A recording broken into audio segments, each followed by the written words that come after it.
Welcome everybody to another video, and today I just want to share with you a few things that I've been doing recently which I think are really helping me with my wildlife photography. I'm trying to make the most of the best conditions for certain subjects. So if I've got a certain species or a certain type of photograph that I've got in mind, then I'm just trying to go in optimum conditions. I'm trying not to go when the weather's kind of okay. I'm trying to wait for what would be perfect or at least near perfect conditions to do that shoot. So a really good example of that is recently having found a fantastic place for flight photography, one where I can get a little bit higher, that gets me a little closer to eye level with the birds. Here I'm just trying to make sure that I only go when I've got sunlight and the right wind direction, where I have a westerly wind. Birds do tend to take off into the wind, so from this position where I've got a westerly wind and the birds flying into that, then I've actually got the birds flying towards me. And also if the wind's strong enough, then it can slow them down.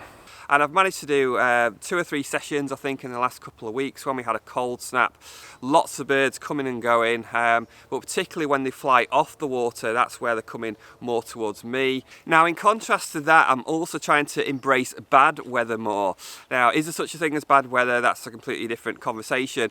But those conditions sometimes that just aren't very inspiring, and for me, that's often when it is very cloudy, maybe it's getting a bit dark, maybe there's wind around as well.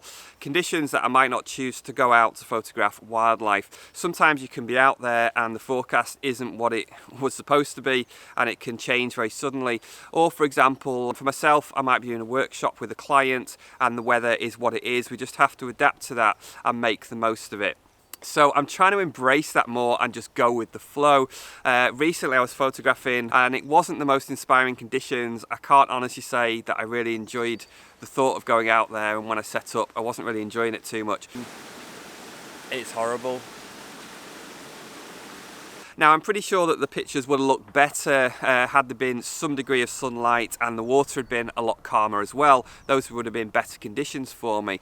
But some of the pictures I actually found quite interesting, and particularly the ones where they just had a little bit of a high key feel to them, where, you know, the background was very white. There's so much light reflecting off that water, so it does go very, very light. And I think on 1 or 2 shots, I'd actually overexposed it a little bit more maybe than I would. So I quite like that effect.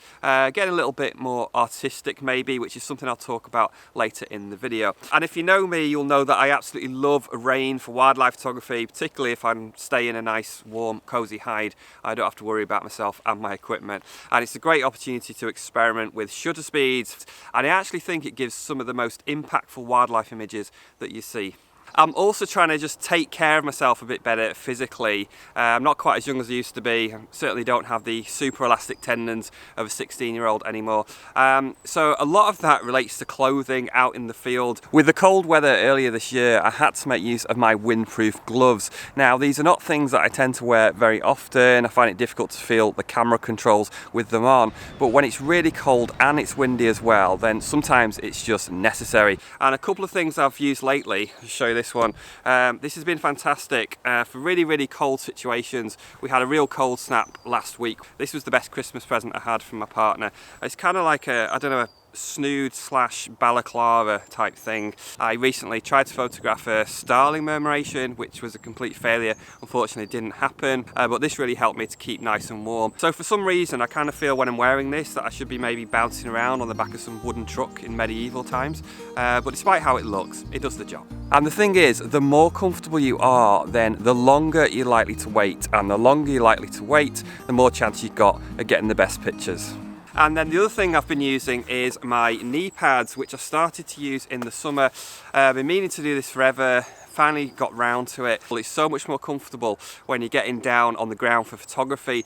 I've used these lately photographing at the edge of a pond when I wanted to get a little bit lower, and also used it in the summer for some macro photography, and it really does make a difference. Again, you might feel a bit conscious about how you look walking around, but you really shouldn't.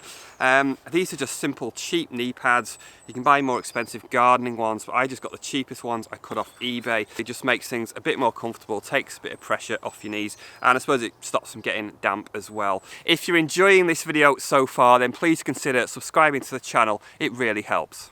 Now, something else I've been trying to do as well, which is probably a bit more recently, I'd say in the last couple of months, is to try and move on a little bit quicker to new locations when I've been successful. So if I've actually had some degree of success at a particular spot at one location, it doesn't necessarily have to be the perfect picture I was after, but if I feel I've had some degree of success, then I'm trying to move on a little faster to something slightly different rather than keep going back to that exact same spot for those pictures. Now, there's nothing wrong with doing that, and I'm certainly someone who's all for returning again and again to try and get the perfect picture you're after. But I think there is benefits sometimes in just moving on a little bit quicker and trying something new. It could, for example, simply be another part of the pond or opposite side of a lake, for example. It could be the same location, just a slightly different spot or a slightly different viewpoint. So I'm definitely trying to force myself a little bit to do that. It's just a little bit of like a morale boost to some extent. I think it can really help with positivity just to do something new, keep your interest, you know, keep you excited. And then something which I feel is actually becoming more important to me, particularly recently, is just to try and get more artistic expression into my images. So I feel like I'm starting to see things a little bit differently, and this is something that I want to get into my work a lot more from now on going into the future. Every picture you take can have some design to it, you know, sometimes it can have a bit more intrigue. And there's different ways you can do that. Sometimes it's purely from composition, how you choose to compose the image.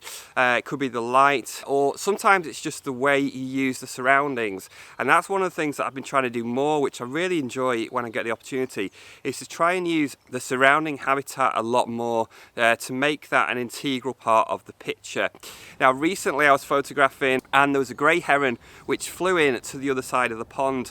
Now, we had a cold snap and actually quite a lot of the water was frozen over, but some of it wasn't. So you kind of had like these bands, you had bands of water and ice. So I thought that was really, really interesting. I wanted to include that in my photo. I wanted to go for a kind of a small in the frame type shot of the heron with the environment. And because of the way the ice and the water was working together, I actually chose to go for a vertical shot. And what I've got there is just like these nice bands kind of separating the ice and the water with the heron at the top of the frame. And those are the kind of pictures that I really enjoy.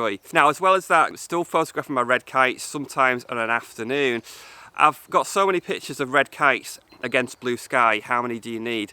I'm trying to do something a little bit different. I've been trying to do a lot of different things with the red kites here. So if I come here when there's some cloud around, which is not usually too difficult here in the afternoon, there's some amount of sunlight and there's some cloud. If I shoot from the right angle, often side lighting, I can get some really interesting lighting effects, and that combined with the cloud and a little bit of colour sometimes in the background sky, it can be really, really nice. So again, it's just a case of trying to use the environment to take something that's just got a little bit more artistic impression, a little bit more meaning. So is there anything that you feel you're working on at the moment in terms of improving your wildlife photography, or perhaps it's just something to make you enjoy it even more? Please let me know in the comments box below. And if you enjoyed this video, then check out this one here, which is all about improvements that I made a couple of years ago, which are much more specific, photographic, technical ones. If you find that interesting, drop me a comment on there as well. Thanks for watching. I'll see you next time.